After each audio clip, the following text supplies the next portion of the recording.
What up? It's the real Keith, any other fabrication of your imagination. And I'm back with another Tenkaichi review, chapter 58. And it picks up where we left off with Nagahara losing to Idosai, which was the last match of the first round. And Idosai is talking to the Niwa's clan's leader, and he says, I managed to absorb some new techniques in our fight. And what's more, I was able to demonstrate to everyone what a powerful force the gates are. Knowledge is what fuels human evolution. I look forward in seeing how they all evolve in the next round. And the clan leader says it is the height of ignorance to show kindness to an enemy. And Idosai replies back saying, why not? There's no point in living if you're not enjoying yourself after all. So let's devote our lives into enjoying ourselves too. And then Fuma says, so that Nagahara got lost in the end.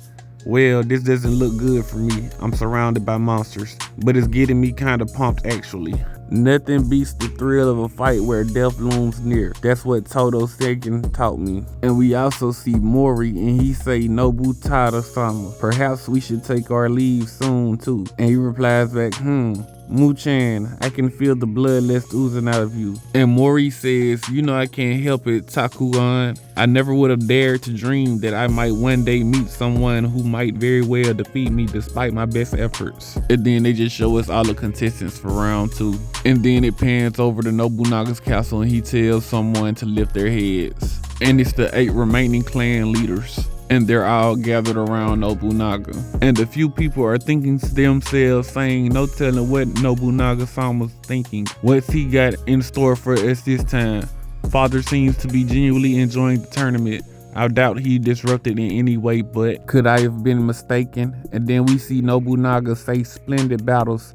I've been quite impressed. You have honed mind, body, and skills, the flames of which have burned brilliantly and burned out. I made my demands and you delivered.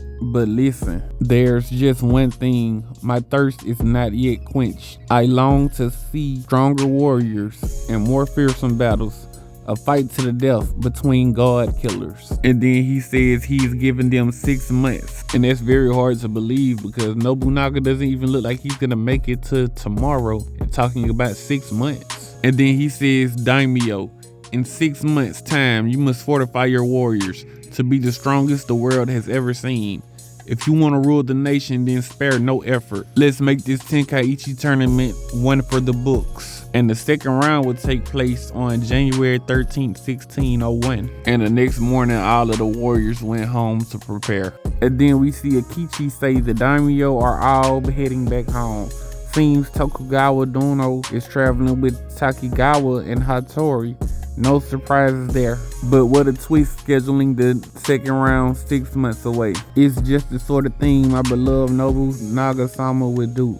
Yes, how splendid.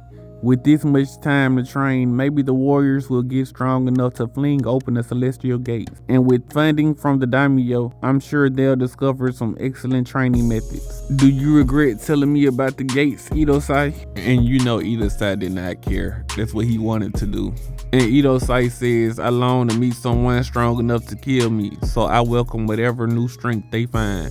Besides, weren't you the one who told me it wasn't fair to keep what I knew about the gates all to myself? And it looks like Agichi was getting rid of people that didn't want the tournament to continue. And I guess Idosai agreed with the way that he was taking care of it. And Agakichi asks if Idosai is gonna head back home, and he's just like, nah, I'm finna go buy some hookers. He's a real Chad, and I wanna be like him when I grow up. And then Idosai brings up the masked man. That's with Akichi calling him a pet, telling him to assassinate all the revolutionaries. But once he's done, set him free. So Idosai knows that Kojiro is still alive. And then we see Kojiro with Akichi, and Akichi says that they need to watch their backs around him. And Kojiro questions Akichi, asking would he actually let him go once he killed the revolutionaries. And he tells him yes, but the whole Japan revolves around this tournament at the moment. And the strongest warrior will decide the fate of the country. and that's where the chapter ends. It wasn't really much going on in this chapter. It was pretty much just an interlude. I was glad to see Kojiro again, and we found out that the second round takes place in 6 months because Hanzo really needed that break. He's just literally missing an arm and gonna need to find a new fighting style,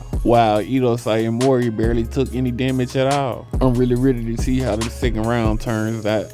But that's all I got for you today. For more Tenkaichi chapter reviews, and if you like versus battles, like, share, subscribe, and comment. It doesn't cost you a dime while it costs me time. And follow Universal Debates on Facebook. All links in the description.